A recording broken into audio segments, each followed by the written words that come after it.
What does learning to become a pilot, learning to fly a plane, teach you about life? So I would say learning to fly an airplane has taught me a lot in life. It's taught me great communication skills because you are in an airplane, you are forced to always listen and communicate. And I think as when I was younger, I definitely was nervous to like pick up the phone, call someone, but learning to fly, you are forced to communicate with air traffic control. You have to. So that kind of fear has gone out the door now. It's also taught me a lot of coordination skills because you, of course, are having to fly and change power settings and also use your feet. And all while you're doing this, you're having to plug in frequencies and change information on your GPS and everything. So there's so much going on. There's so much to look for when you're physically flying the airplane and everything. Another thing, it's great problem solving skills. Because you're put in real world scenarios. And that's what you do in training. You do training flights, you practice maneuvers, but then you also practice like emergency scenarios. That's like the number one thing. It's like you have to be ready for that small 1% chance that your engine fails or you have an electrical failure, things like that. And so it teaches you to really process things and think quickly and rationally. That's a big thing. That's some of the big things. So that's all I have right now. Yeah, that's three good points to build on. Oh yeah. So you have communication, kind of coordination, and then what's like a concise way to what's that third one, like preparedness almost? Or Yeah, just kind of critical thinking skills and really just like finding solutions for things. And that's something that my dad always said. He always made me think of like the what if scenario, like what happens if this were to go wrong, what happens if you were to have an engine failure, things like that. It's not just talking about airplanes, but it's also kind of contributed to everyday life. It's like, okay, what happens if you get in a car wreck, what happens if this happens at your apartment or things like that. It's all just kind of it makes you think about the bad side, not kind of like being a Debbie Downer, but it's like, okay, but what if this actually does happen? Like, what are you going to do in this situation? Because you always have to be thinking rationally, like, because something could always go wrong. So always thinking in that way has made me change my way of thinking too in real life. Yeah. Almost like hoping for the best, obviously, but like being ready for that bad thing. Exactly. Yep. So I kind of want to dive a little bit into each of those 3 points. Okay. I think those are very interesting things. Yeah.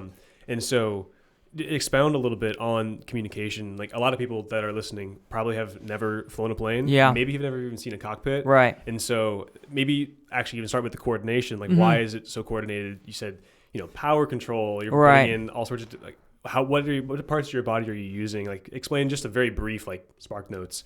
Flying a plane for dummies, like why is it so coordinated? Right, yeah. So when you get in the plane, of course, you're sitting and you have your flight controls. You're moving, you have your hands. You're using your hands to control the, I guess, kind of your pitch and your kind of bank left and right. So that you're using the yoke that's in front of you, right? That is controlling your kind of what you see out the windshield or the cockpit windshield. And then you're using your feet on the ground to kind of also move you left and right, but you have to be able to kind of coordinate and kind of see everything correctly and get like the right feel of the plane. And it takes a lot of practice, takes a lot of time to understand the plane that you're flying and understand its performance capabilities and everything, how stable it is. And it is, it teaches you a lot of kind of just coordination skills. I'm kind of repeating myself, like doing multiple things at the same time. Exactly, almost. Yeah. And it's like while you're flying the plane, while you're trying to maintain straight and level flight or trying to turn to a certain cardinal heading or something, you also have to be looking outside, scanning for traffic because when you're flying, if you're not like on a commercial flight or anything, most people are just flying like visually. That is like the number one rule. It's like you always have to maintain visual separation and obstruction clearance between anything that you're flying around, because you could be flying above like 3,000 foot towers, things like that. So while you're flying the plane, you also have to be looking below you and in front of you, making sure you're not going to run into any tower or something, or you're not in the same flight path as another plane. So that coordination, again, while you're flying the plane, looking outside, and you have to also be inputting things on your GPS, right? And then tuning in some frequencies to talk to air traffic control, right? So there's so many things going on in the plane. And it's not just flying the plane. It's okay. You also have to make sure that if you have any passengers in the back, that they're dealt with, and that's something that you brief on the ground, of course, too. You got to make sure that you know who, like, kind of when to talk, when the right moment is to talk and not talk, right? So properly briefing your passengers on that kind of situation. But you have to, I mean, there's so many factors that go into it, and not just the whole flying the plane. It's like you got to make sure that everyone kind of knows where their place is, kind of when to talk, when to not, and everything. So that's kind of the big thing. It's a lot of just coordinating everything and making sure that everything is okay, that to minimize the safety hazards, right? Yeah. So that's kind of the big thing. Like, so your hands are controlling your up and down, and then like you're rolling left and right, and your feet are doing the actual like left and right heading. Right. Compare it to driving a car. Yeah, that's a good way to put it. So when you're driving a car, of course you're moving the steering wheel left and right, and then you're moving the steering wheel to kind of move which you're left and right, which way you're going, and then you're using your feet to control, like, I guess, your power setting, right? How fast you're going. Well, completely reverse it in an airplane. Every time, like, if someone new gets into an airplane, the first thing they're going to do is put their hands on that yoke and try to turn left and right, and they're going to immediately realize that's not how you steer the plane. You steer the plane with your feet on the ground, at least.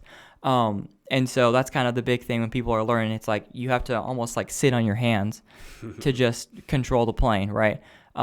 So it's almost completely opposite of like driving a car. It's completely different, and the whole sight picture is different, because you're kind of, some planes you're looking through a really small like windshield versus, I mean, a car, it's like a massive piece of glass you're looking through, I guess. So that kind of sight picture, that's a little bit different too. So when it comes to the communication, it seems like part of the coordination is obviously physical, with right? Like now there's like 6 different controls, basically. Right. Yeah. Whereas in a car, it's like you turn left, turn right, and go forward or go forward slower. Yep. And so with the coordinating of physical elements, your hands and all that, yeah, and then the communication being part of the coordination, talk a little more about communication. Why is it so difficult in the plane? Like, what's different, and how have you grown in the way you communicate because of learning to fly? Right. Well, I guess it's kind of comparable to almost driving in a car too. It's like if you have people in the back too, you got to make sure that they're not interrupting you whenever you're trying to listen to air traffic control or something like that. But yeah, it's a lot of like kind of what I said earlier, where it's I was almost afraid to like pick up the phone and go talk to someone, or go up to a counter to like order something at a restaurant or something. It's almost like you have no options. Like, you have to communicate with someone. You have to go on, and I mean, you have to, if you're trying to fly around, and you can't just fly over like someone's airport or something. You have to, there's always like a controlling agency that you have to talk about. And I'm from the Dallas-Fort Worth area, and it's super, super heavily regulated because of the massive DFW airport. And so, especially in that area and all your bigger cities, it's a lot more strict. There's so much aircraft activity and everything. So being on your A game around those areas, it's super, super critical. And in my daily life, again, like I've said, it's helped me be more brave to go up to someone and not have to have that little fear of kind of embarrassment or whatever. Because I mean, in a plane, you are kind of, again, you're forced to talk to someone. And then it's kind of translated that over to daily life as well. Yeah, once you make that, overcome that fear of going to talk to somebody, because now you have to all the time. Right. How have you, gotten better, grown in, like, once you overcome that? Actually, once you start talking to somebody, how has your communication improved or changed in any kind of way? Right. It's gotten a little bit easier, and you're able to kind of dial in on the conversation, I guess. Like, if you're trying to maybe like have a conversation with someone, and you're not worried about the fear of like, okay, I got to go up to this person and talk to them or something. It's like you can like ask them how their day's going, or just be a little more personable with them. And so it's a little bit easier in that way. Okay. And then like once you ask them how their day is going, like once you've gotten up to them and now you're talking to this person, right? Like, are you better at talking to them now? Yeah. Oh yeah. How so? Well, also because I'm a part-time barista at Starbucks, and so that's kind of helped as well because there's again so much kind of going on there as well. It's gotten a lot easier because first starting, I was super nervous to talk to people and everything and help them out, and there's so much to learn with making drinks and everything. But now that everything is a little bit easier, I kind of have been there for a little bit. It's more enjoyable and a little bit easier to be more personable and talk to them and get to know people.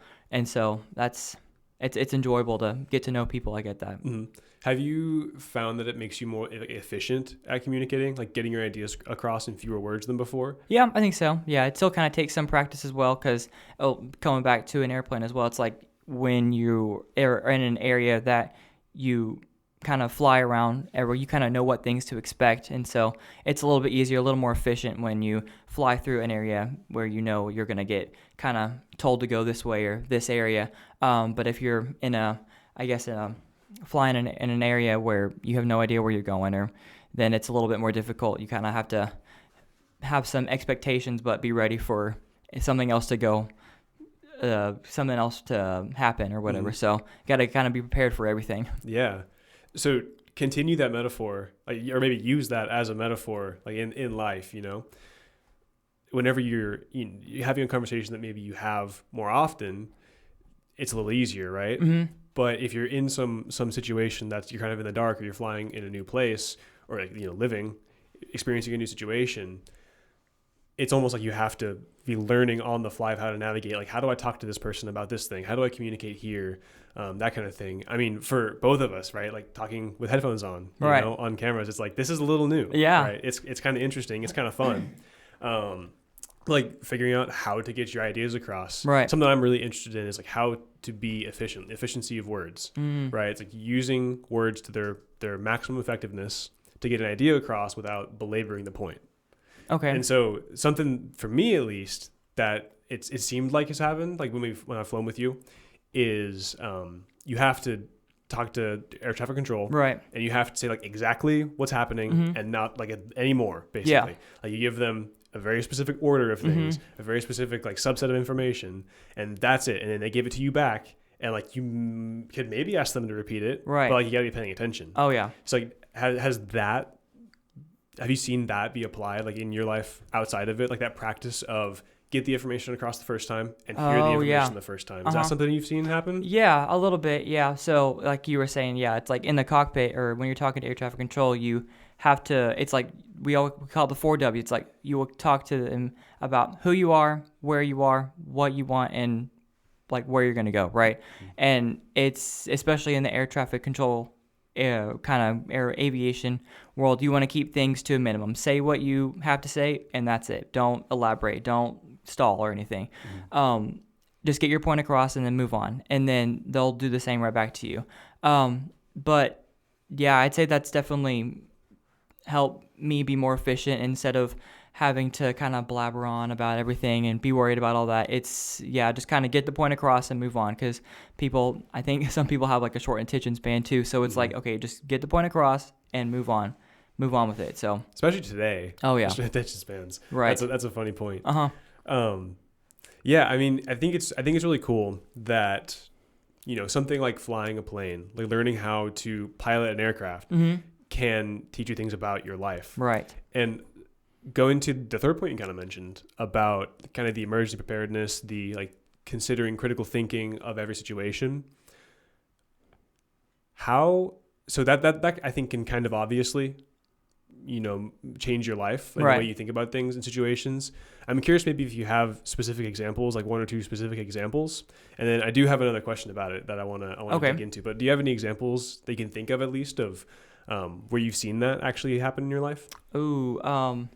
I think about this all the time. I haven't experienced anything bad, thank goodness. But even when I'm driving, like because when you're in the airplane, it's like you have to always monitor like your engine temperatures, your oil temperature, pressure, things like that. You're always monitoring that, because if you see something go up and something goes down, it's like you can expect certain failures at that point. And that's kind of translated even when I'm driving too. It's like I'm looking at the engine's like temperatures or whatever, and I'm like, I haven't had anything bad, thank goodness, but I'm always constantly looking at that because, I mean, again, same thing as an airplane. You can have a engine failure in your car or something can go south like that. So that's kind of translated over to that. But I'm trying to think what else. I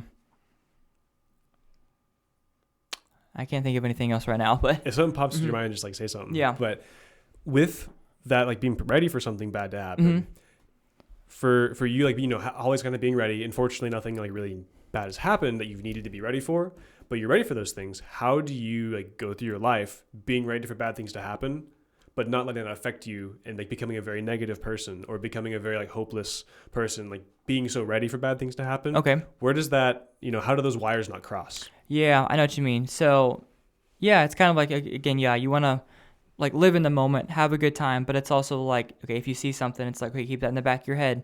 Just kind of have that on the back burner and be ready for it to kind of, I guess, go south a little bit.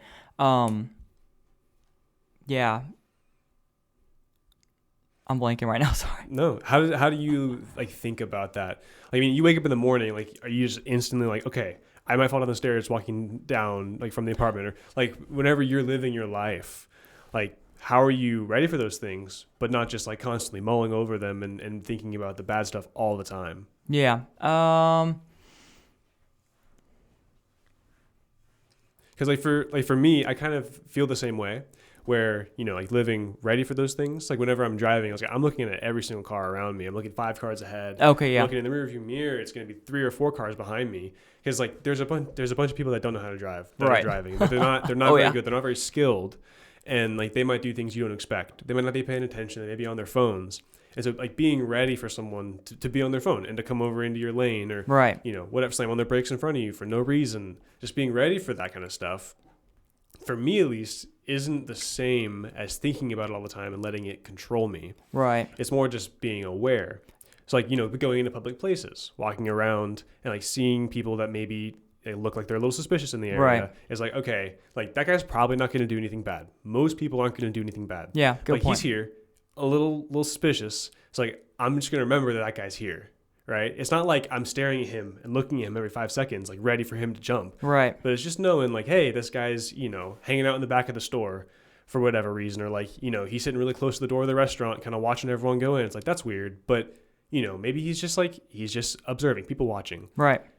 But understanding that like, that kind of fine line. Yeah, the fine line between, you know, someone doing something bad happening around you versus just like it could happen. Right. It's probably not going to, but it could. And so what I'm curious about is like keeping that kind of positive mindset like through those things. And that's kind of the direction, at least I'm thinking. Like that's a place that I, you know, have grown and want to keep growing, is like keep like a positive mindset. Right. And being able to like be infectious about that, you know, have people around me, like my friends, my family, like everyone that I know, like I want you to have a positive mindset, because at least for me, I don't know, it feels really good, you know, like things don't just suck all the time. Right. And like I'm definitely prone to like a negative mindset. Yeah. I think a lot of people are, not always, but a lot. Oh, I think we lost audio.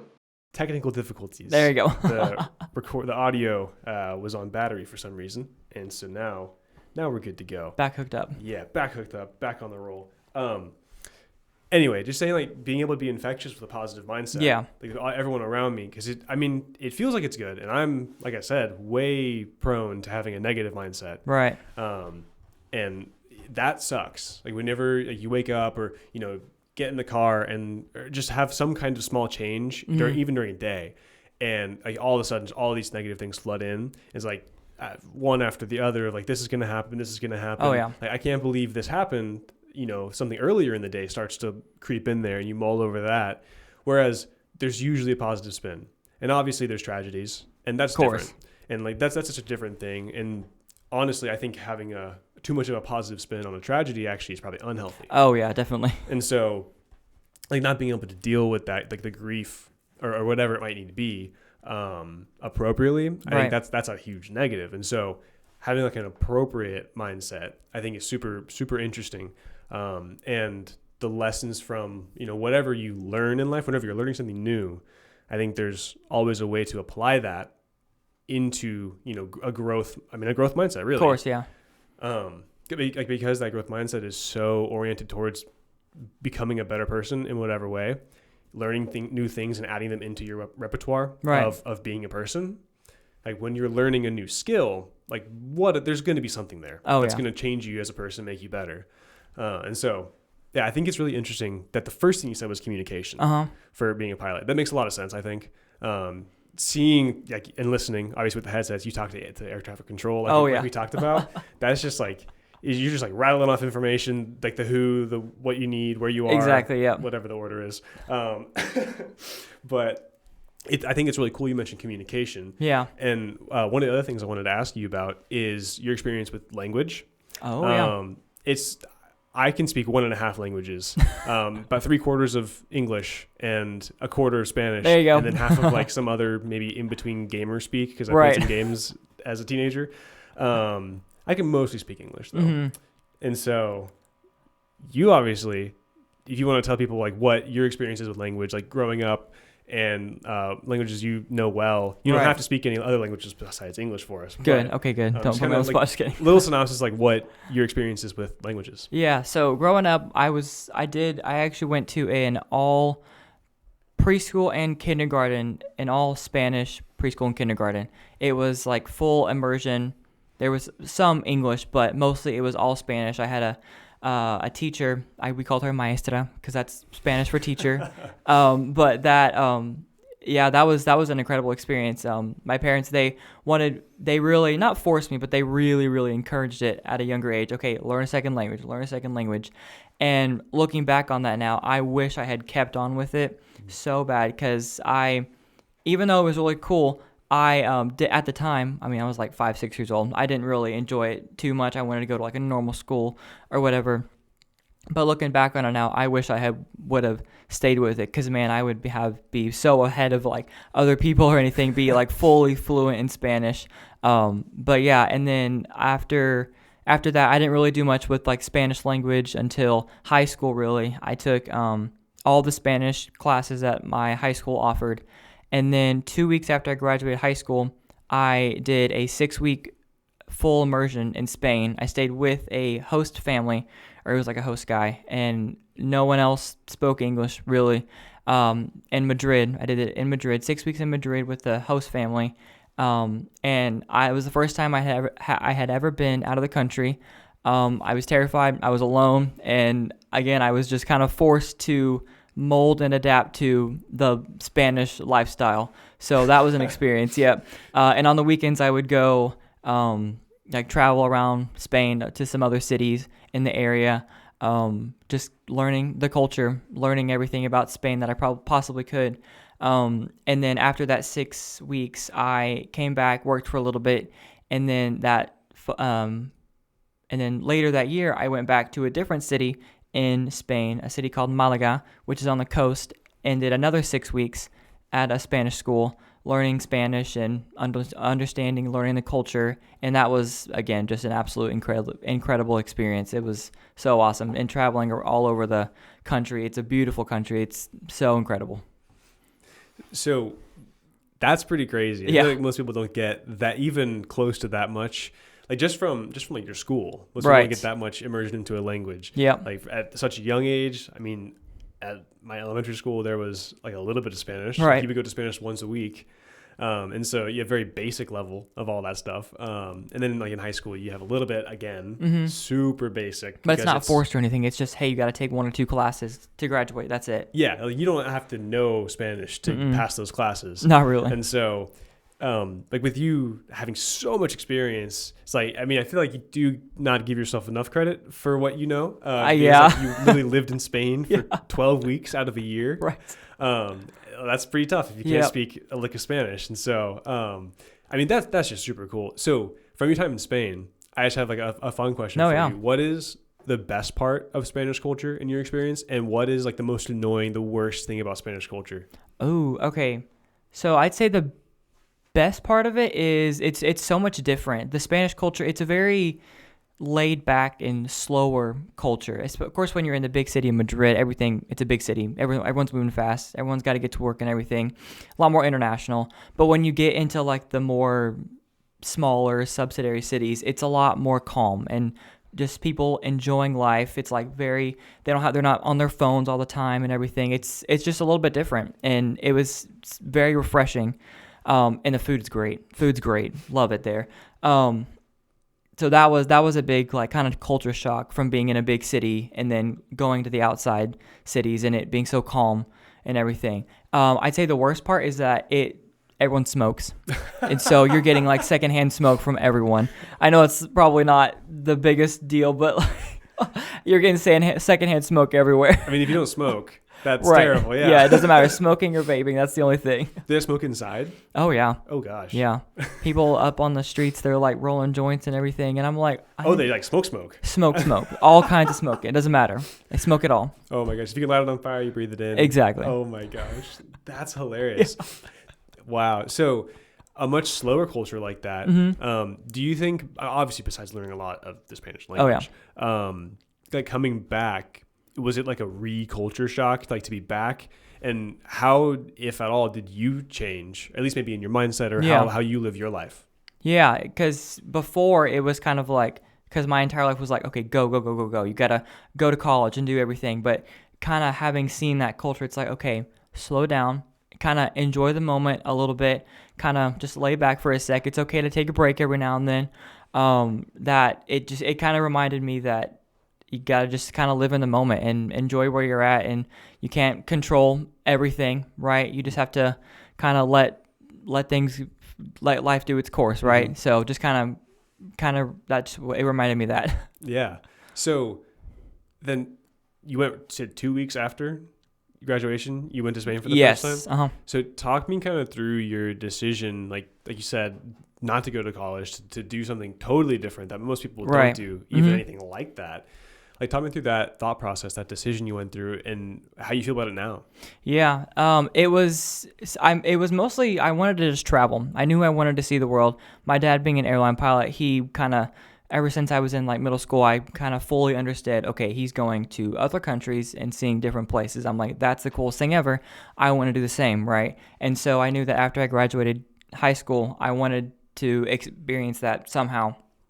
And I already had a little bit prior experience with Spanish, so I definitely wanted to go see Spain. I knew it was probably pretty safe there and everything. So I did that, and I did that for 6 weeks, and I would say I learned a lot. I learned so much more than maybe I would have in college, because I've talked to some of my friends now that are in college, and I mean, college has its benefits, of course, but I think a lot of it now, it's maybe unnecessary classes. You don't get to entirely choose what you want to take. I don't want to speak for everyone, but everyone has their own experiences, but it just kind of sounds like, and also not crazy enjoyable too. It can be super stressful and everything. Of course, you get your degree at the end of it and it's all worth it, but I don't know. It's just... Probably. Yeah, yeah, hopefully. But I think I definitely am happy with the kind of decision I took. Kind of took a gap year, and we did 2 trips to Spain and then come back now to do flight training. It's been a pretty enjoyable and rewarding process so far. Did you know before you went to Spain that you wanted to do flight school when you got back? I knew, I think after my first trip, I was like, okay, I definitely got to see the world. And I considered being a flight attendant for a while, because I knew that, of course, as a pilot, you had so many responsibilities, and I didn't want that responsibility at first.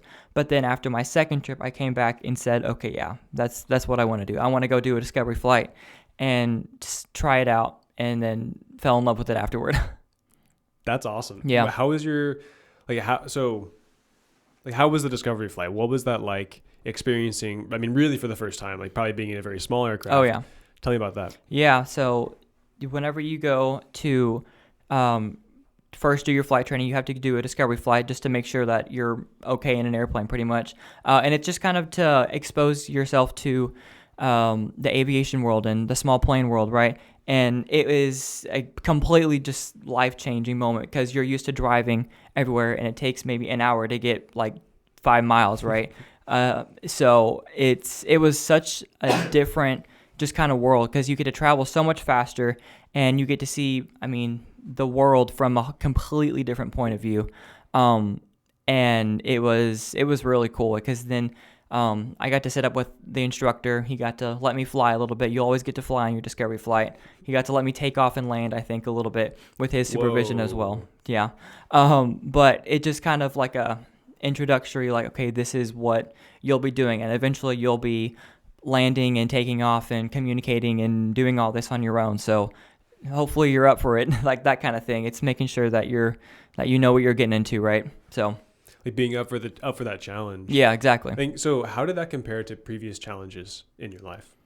Ooh, I'd say this is definitely probably the biggest one, because I've had to put myself out there a lot more with aviation in the past couple of years that I've been doing it. Yeah, it's definitely been probably the toughest of them all. Because it's so much work, it's so much studying, and so much dedication as well. Because and especially right now, there's such a shortage of examiners to actually administer the tests, and so and it depends on the kind of like school you go to, because you can go to schools that are at your own pace, or where you just go fly maybe once a week. But then there's other schools that you kind of sign up for, pay an upfront cost, and you get all of your training done within a year and a half, which is just super fast. But it's so much determination and so much dedication to kind of that end goal of being an airline pilot or whatever, a corporate pilot, whatever. So you kind of have to see yourself at the end of the road before you actually start it, right? So that's something that I've had to learn throughout the past couple of years too, is that it's all gonna be worth it in the end. It's all gonna play. Life is gonna play its course. So just keep pushing through. What advice, if any? Obviously, you're young, but you've done a lot of pretty cool stuff, and you've worked pretty hard for a lot of things. Yeah. What advice, if any, would you give to someone who's young, maybe even younger than you, or around your age? I think there's a lot of people that don't know what they're doing, right? Maybe they're in college, or they just finished, and they're not satisfied. What advice would you give? Because you seem to be on a path of fulfillment, at least for you, to those people in like how to pursue something, how to actually be dedicated to something for a long period of time. I would say put yourself out there more. That was something that I had to overcome, like I said, big time. I really had to overcome that fear.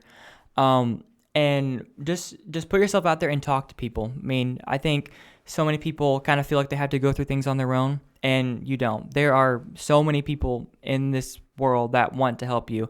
And if you just reach out to people and you realize that it's okay to ask for help, then I think genuinely people are good and want to help you.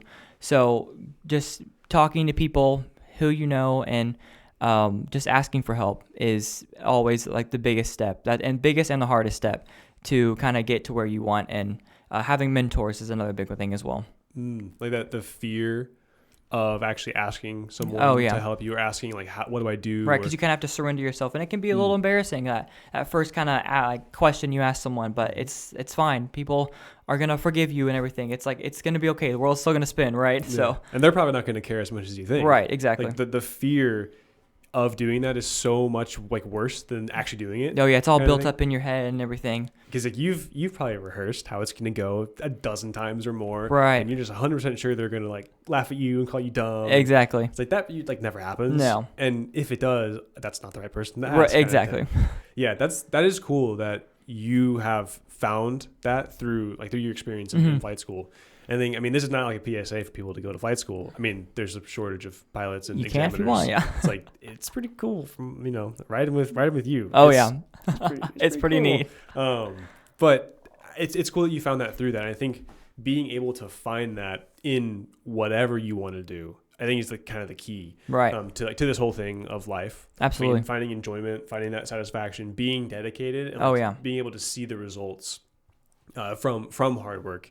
Like that, I think is a huge thing. That's really cool to hear that. Oh yeah, that you're satisfied, like making a hard decision, probably a hard decision like not going to college, doing something so different, and then being like really like joyful about that decision on the back end. Right.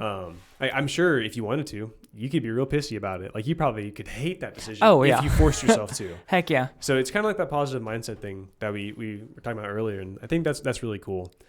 Do you ever think in Spanish? Oof. Sometimes it depends. Sometimes I try to like challenge myself to, okay, how would I say if I'm reading something, I like, okay, how would I read this in Spanish? How would I construct this in a Spanish way? So I definitely do sometimes, yeah. Do you ever find yourself like not even just translating, but just like thinking natively in Spanish? Like whenever you're like if I ask you a question right now, maybe not like right now, but like thinking just in Spanish. Yeah. Like, do you ever do that? There's words that I don't know the name in English, but I know it in Spanish. Like, they're kind of going on to this, but like learning Spanish has helped me learn English better. It's like there's some words I didn't even know existed in English, but it's like I know them in Spanish before I did English. So having learned Spanish like helps me kind of has helped my vocab also as well, and my grammar, weirdly. It's just helped me like rewire the kind of things in my brain like about the English language. It's so interesting. The vocabulary I get. Oh yeah. Like there being words that don't fit. How has it helped your grammar in English? That's an interesting It connection. is a weird one, yeah. It's like because when you learn Spanish, you have to learn like all the adjectives, nouns, and like things like that, and how to like structure sentences. But it really teaches you to, again, because in Spanish you have to like conjugate verbs, and it's different in the way that you speak. It's almost like backwards, because like when you're talking about a certain thing, it's like you say like the adjective first. If it's like a red house, you say the house red in Spanish, right? It's kind of weird, so everything's kind of backwards, and you have to like think harder about that. But I don't know, it's helped. It's in a weird way. Okay, just like because you've had to, force your brain to work backwards, it's almost a little better at working forwards now. Yeah, kind of, yeah. That is that's so weird. It's hard to explain, yeah, but I don't know why. Just the grammar part of it. It's because I've always heard that you want to learn like grammar last. It's like learn some sentences in another language and learn like the vocab, and then focus on like the grammar last, right? But I think that grammar is pretty important from like kind of the get-go. Sure, yeah. Of course, because how to format sentences and everything and speak legibly to a native speaker, right? Something like that. Yeah, like actually knowing how to like speak the language instead of just saying things in the language.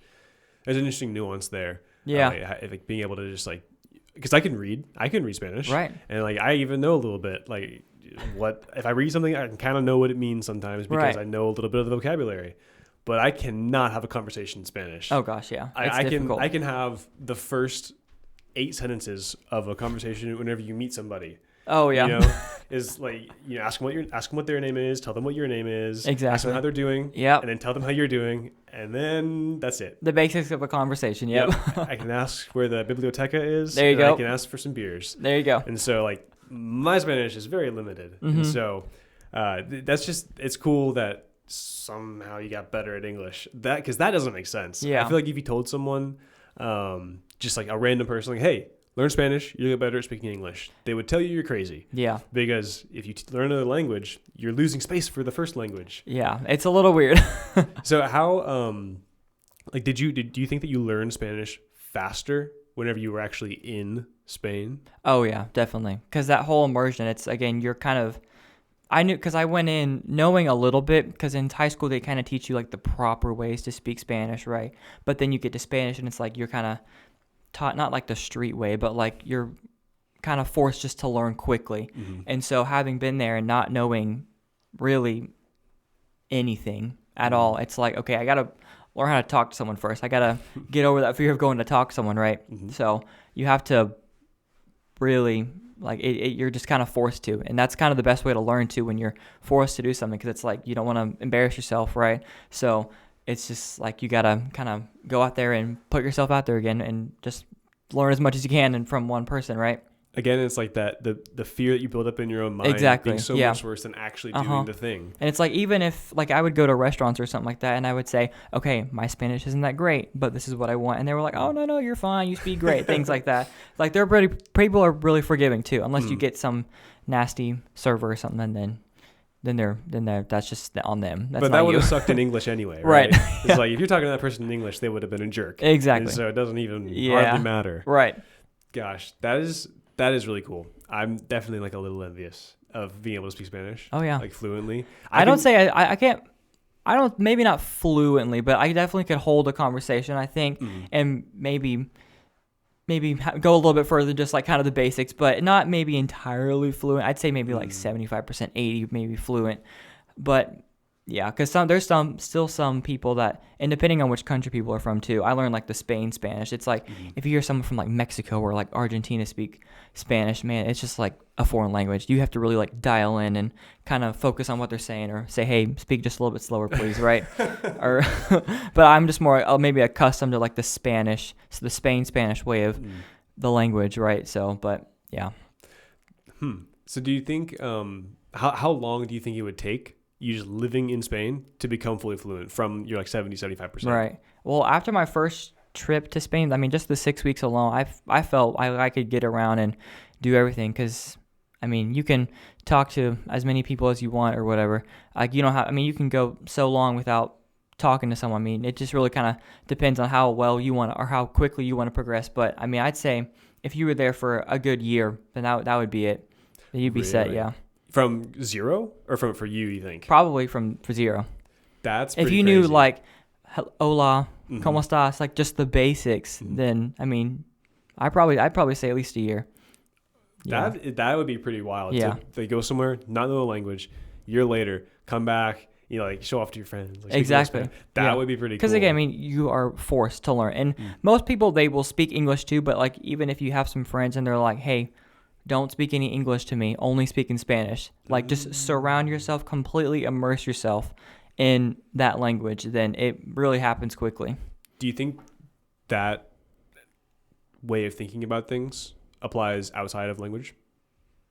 I would say so. In aviation, at least, it definitely has, because it's like I have bought so many like model airplanes and like charts and like posters and things about airplanes or whatever, that it's helped me get more excited about it and excited to learn and things like that. So I would say immersing yourself in whatever career path or whatever thing you're interested in, then absolutely, yeah. Yeah, that is pretty awesome. I think that's a huge thing too, is like, you know, you only get so many choices, I guess. I think, because like, yeah, this is a hard thing for me, is that you can choose to do basically anything. Like, right. So many things are available to you to do, but you can only choose so many times. Right. It's like, you, obviously, you can try things over and over and over. Oh, yeah. And I think, you know, there's definitely some nuance in, I guess, what I'm saying here. But you can't just choose to do everything. Right. And so finding what you are really passionate about, what you really enjoy doing. Oh, absolutely. What that is, and then just fully immersing yourself into that. I think that's really cool. And that's a way that I kind of look up to you a little bit, in that you've like fully immersed yourself into aviation, and you did that with Spanish, right? And like, I mean, I see like the way you want to travel. I think that probably stems from your like love of Spanish and going out on a limb and going to Spain like that. Oh, absolutely, yeah. Like just from with your dad being a pilot into all of that, it's just like this. It's just grown and spread. So bad, and yeah. So it's bad, yeah. I don't know if that's a bad thing. No, honestly. not bad, like, but if yeah. you're going to become a pilot, I feel like that is not a bad like just deep desire to want. But that is really cool, because I mean, that's something that I struggle with is being confident enough to take that step and fully like immerse yourself in something. Right. Maybe this is what I'm going to do. Oh yeah. And so that is really cool, and that's why I think that your perspective is so interesting, because you've kind of taken that step. You're like, I'm going to do this, and if it turns out to be the wrong thing, who cares? Exactly. Yeah. Because it's going to be like we've been saying, it's going to be cool and fun while we're doing it, even if it turns out to be the wrong decision. Right. And so that confidence, that, I mean, on some level, like bravery, Oh yeah, is definitely admirable, and it's really, really cool. Right. Yeah, you got to kind of just take that first step and take the leap of faith, because you never know. It's like one small step could be a complete like 180 on your life, right? So it's like, take the step, and I mean, you never know what's going to happen. You're going to learn something from it. So just go for it. Just do it. Yeah, something I heard kind of recently, a cool idea on that. At Amazon, apparently, I heard this, could be totally made up, but I heard this. Jeff Bezos has had this thing called two-way doors. Okay. Where any kind of decision, any kind of, huge change they wanted to make as a company, to always view it as a two-way door. Okay. So like, I think the example I heard was Prime Video, which is huge now. Tons and tons of original stuff. probably make some just bukus of money. But Yeah. when they first had that idea, I think they weren't super confident necessarily. Oh. And so viewing that as like, okay, we're going to just try this. We're just going to do it and we're going to do it well. Right. But in 6 months, if it sucks, we just stop. Right. We just stop doing that, go back to business as usual, what we were doing before. Yep. Because we know that's going to work. And so kind of having that mentality of going into things of like, okay, if this really doesn't work, I just go right back to what I was doing before. Don't make changes. Don't make any like massively drastic changes. Right. Where it's going to ruin what was happening before. Oh yeah. But be all in on the new thing too. Absolutely. Right? It's Yep. like hold that balance carefully. Right. And treat it with respect. And so like having that two-way door, where like if you're just going to dive into something, being ready, kind of like you were saying before, being ready, like if this goes bad, I know what I'm going to do, but this is the thing for right now. Right. Yeah. Yeah. So it's that fear building inside to actually do that I really struggle with, and why I wanted to do this podcast. Oh yeah. And why I wanted like to talk to people, because first of all, I love this. Uh-huh. I love learning from This is awesome, anybody. Yeah. I think, I mean, a big thing for me, I think that every single person has got something unique to add. Oh, absolutely. Whether it takes 10 minutes or 2 hours to get it out of them, whatever, right? Right. But that's the kind of thing that I want to cultivate, is like people to have better conversations just all the time. Right. And for people to, I mean, partially for me, like to learn to be a little bit more courageous in those things. Uh-huh. To be like ready, willing to step out and say, I'm doing this. This is the thing that I'm doing. Uh-huh. If it goes all like everything hits the fan, fine. It's fine. Yeah. But like, because like it's not going to be the end of the world. Like you were saying, like if you're going to move into something, like the world is not going to end. Right. If this thing just doesn't do anything. It's all that totally internalized fails. fear. Yeah. And everything. It's exactly. It's not going to be a big deal if it fails, right? Yeah. Like if it fails completely, like the worst thing that's going to happen, you're not going to die. Yeah. Like that, you would have to be like, trying tightrope walking between skyscrapers. Right. If everything went wrong, okay, sure. But you don't start there. No. Right? Not It's at like all. you don't start a podcast with 10 million people listening. Mm-mm. It's like you start with 0, right? And if it fails when you have 100, like those 100 people might be a little sad. Right. But it's just one of those things that by the time you are succeeding at a level that you maybe want to, Mm-hmm. you'll be ready for it. There you go. One of those things. And if you really just blow up in a huge way, expecting that, in whatever you're doing, like Mm-hmm. if you tomorrow got offered to be a pilot at American, like that would be a huge, crazy change, or Emirates or something. Like that'd be a huge change. You're not ready for it right now. No. like literally, like certification wise. But if they came to you randomly, just they pulled your name out of a hat and said, "All right, Jace, you tomorrow are going to be a pilot," like they would put you in a situation. They put you in a place to get you ready for that. Oh yeah, of course. And like if they said today that tomorrow you would by tomorrow be ready for whatever they're going to be giving you, because they would need to give you training, right? Right. And I think that applies to probably 90%, if not more. I'm trying to think of any other examples that might work. Yeah. Probably trying to think of examples that wouldn't work. Oh yeah. I think that would apply to just about every kind of career or any kind of move, is that if you just really just blow it out of the water or shockingly soon get good at something, I think the support is usually there. Oh, absolutely. In some way. Yeah. And or you can find it. Absolutely. But I think for most people, here's an interesting one, and tell me if you disagree with this. I think most people are ready to be good at something before they're good at it. Ooh, I think they okay, expect to be better sooner, expect to be at a higher level sooner, and that can be where disappointment arises. Yeah, makes sense. Okay. And so because of that, I think that most people, if they put in a lot of work and were very dedicated to something for a period of time, they might expect that success or high skill sooner than they're going to get it. Right. And then by the time they get it, they would be ready for it. Oh, okay. Yeah, I know what you mean. And so I think it's really cool that at a pretty young age, honestly, like you're like finding this stuff out of like being dedicated to stuff. Yeah. And it works. Huh? Crazy. But like, it actually works to be dedicated to things for a long period of time. Oh yeah. And so I think that's a huge takeaway for me from this conversation, is to just be like, to be ready for that stuff to happen. Oh yeah. Good and bad. Right. Prepare for it. And just have think faith about for it. Yeah. And have faith for it. And I think like whatever direction like you go in, having faith partially in yourself and partially just in like whatever, if you believe in a higher power, having faith in that, Yeah. having faith in God, whatever it might be. But just understanding that like life is going to happen and it's probably going to be fine. Right. That's a hard one for me, is like trying to relinquish control. Oh yeah. And just like kind of letting it happen and doing everything I can, but knowing that if I hold them with just a tight fist, exactly, that it's never going to move and flow freely. Right. Have faith and just kind of trust the process, and the world's still going to rotate. And there's some things that are out of your control. So and that's kind of my situation with flight training right now. It's like I've been waiting for certain tests and everything, but I mean, there's only so much I can do. There's only so many examiners and everything. So that makes sense. Yeah. Yeah. Tell me about the patience you maybe have had to have with some of the like the test things you just mentioned, and how that's kind of just spread through your life. Yeah. So yeah, I've been there's a certain tests that I've had like to wait a couple months or a few months for, and I've kind of been told, okay, get ready for your test, right? And then nothing, and then get ready for your test, and then kind of nothing. So I've just had to have the patience and again kind of relinquish that control and just kind of trust the process, trust them with kind of whatever they're doing. And you just kind of have to, again, trust the process and hope that everything's going to work out, and be patient, and just, yeah. Yeah.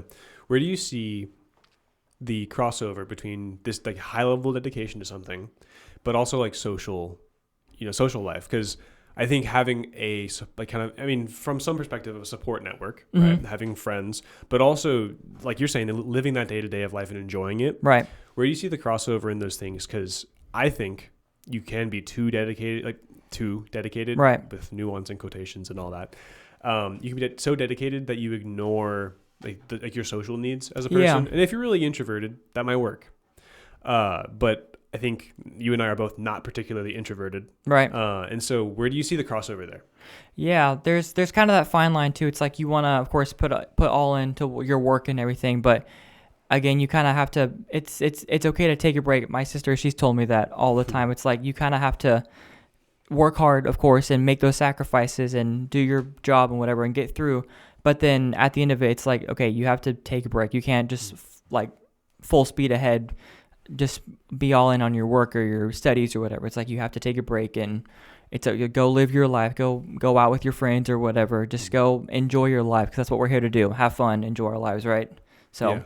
Like enjoy your life and do good work. Exactly. Kind of thing. So where do you see that in your life? Like with you making friends, like friends from school, do they still like, you just have communication with them, making new friends in these new, like these things that you're doing? Like how is that for you? Yeah. So, I mean, I met so many people in the aviation world, and they've all been super encouraging and everything. So, they've said, just keep pushing through. It's all worth it in the end. But again, I've always just kind of had that mentality in my head. It's like, okay, work hard, but I mean, when you need to break, you need to break, right? Don't burn yourself out or anything. So how do you continue to love what you do whenever you're so dedicated to it? I think obviously dedication can breed love for sure. Right. But like that kind of almost like maybe childlike fascination with, in your case, flight, and other people's cases, maybe something else, right? How do you maintain that whenever maybe you like need to take a break from something? Yeah. How do you stay in love with it despite all of this? Yeah, it's kind of just remembering that end goal and why you're here in the first place. It's like kind of looking back on my first discovery flight. It's like, okay, this is why I want to do this, because this is absolutely fascinating. And every time I go fly, it's like, wow, I get to do something that not a lot of people get to do. This is such a privilege. And just knowing that end goal, that I get to travel and see the world and get paid to do it, and get to fly a $100 million machine across the world, right? It's so crazy. So for me, remembering that end goal and having that support has always just kind of been like the dedicating factor to kind of me pushing through and everything. Yeah. So it sounds like we're just really harping on this point of like having a good support structure, being dedicated to what you're doing, right? And then looking for the ways to grow in that and really expand yourself into something, and then keeping an eye on where you want to be, really. Oh yeah. Like having that in mind, almost ruminating on your goal. Right. And so like that just seems like such a fundamental way to do something, and probably one of those easier said than done things. And I would say particularly the support structure, like meeting those people, breeding those relationships. But Yeah, it just seems like such a good baseline of how to do something well and how to keep on loving it. So I guess maybe one last question for you. Okay. What is the best moment you've had flying? And what is maybe first, like what's like a scary moment you've had? Okay. And then to wrap us up, what is the best moment you've had? I'd say the scariest moment, there was a time when I was flying and the engine, it didn't shut down, but it almost did. I noticed some temperatures were getting high and I was like, oh shoot, this is what my training was for. It's about to go down right here. Close. But then I was able to save it. It was just a fuel problem. I just kind of like switched fuel tanks or whatever and it ended up being okay. That was probably the scariest moment because I was about ready to put this thing in a field, right? Mm-hmm. But I'd say the most enjoyable was... Your favorite, the best moment. Right. I would say maybe passing my commercial check ride. That was my most recent like certification. That was just kind of all that hard work, all that dedication paid off finally. After a year and a half of studying and flying and everything, it all paid off. I'd say that was the most enjoyable, and also just flying to new airports and flying at like 10,000 feet or whatever and seeing the world again from this crazy perspective that not a lot of people get to see is also just another crazy, amazing moment. And when you're flying over on like a nice, beautiful morning or in the evening or whatever, at night or whatever, and you're seeing the whole city and you're seeing for just absolute miles, it's very surreal. So that's probably my best moment, yeah.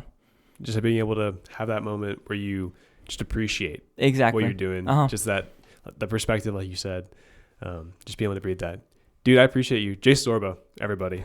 So thank you for being here. This is really cool. And I think there's some really good takeaways here with how to prepare yourself to do things well and really just how to grow into something that you love and how to keep loving it. Right. I think we had some really cool points and lessons that you can learn from, I guess, learning how to fly a plane. Yeah, so, absolutely. Thank you, man. I appreciate it. Yeah, thanks for having me.